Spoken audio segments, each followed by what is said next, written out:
एक गांव में सीमा नाम की एक बहू अपनी लालची सास भोलाबाई के साथ रहती थी। सास हमेशा उस पर चिल्लाती और उसे कम खाना देती थी। एक दिन सीमा ने उसकी लालच का एक हल निकाला।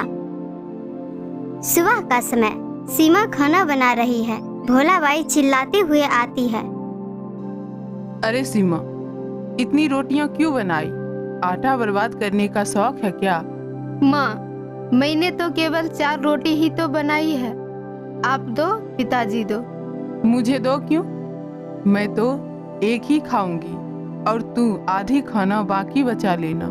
सीमा मन ही मन सोचती है कि कैसे इस लालची सास को सबक सिखाया जाए। अगले दिन सीमा गांव के बाबा से एक जादुई पत्थर लेकर आती है। माँ, आज मैंने बाजार से एक खास पत्थर लाया है।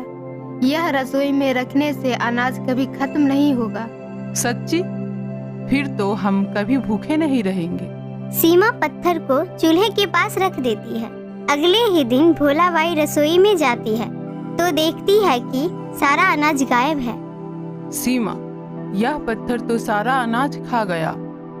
अरे माँ, यह पत्थर तो लालची लोगों का अनाज खा जाता है। आपने हमेशा मुझे भूखा रखा, शायद इसीलिए। भोलाबाई को अपनी गलती का एहसास होता है। बेटी, मुझे माफ कर दो। आज से तू भरपेट खाना और हम सब मिल बांट कर खाएंगे।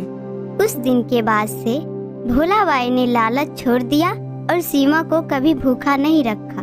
कुछ दिन बाद भोलाबाई फिर से अपनी पुरानी आदतों पर लौट आई। एक दिन सीमा से कहा, सीमा, आज से तू रसोई में सिर्फ दाल रोटी बनाया कर। सब्जी बनाने में तो तेल बर्बाद होता है। लेकिन माँ, बिना सब्जी के खाना? चुप, मेरे घर का नियम, मेरी मर्जी। सीमा ने फिर से एक योजना बनाई। उसने गांव की दाई माँ से एक जादुई मिर्च ली जो खाने वाले को हंसा देती थी। अगले दिन सीमा ने भोलाबाई के लिए खास दाल में वह मिर्च छुपा दी। अरे, यह दाल कैसी है? मैं रुक नहीं सकती। भोलाबाई बिना रुके हंसने लगी। पूरा गांव इकट्ठा हो गया। अरे भोलाबाई, इतना क्यों हंस रही हो? मुझे माफ करो, मैंने सीमा को सब्जी नहीं बनाने दी। लोगों ने भोलाबाई की लालची आदत पर ठहाके लगाए। शर्मिंदा होकर उसने सीमा से माफी मांगी। बेटी, आज से मैं तुझे कभी नहीं रोकूंगी।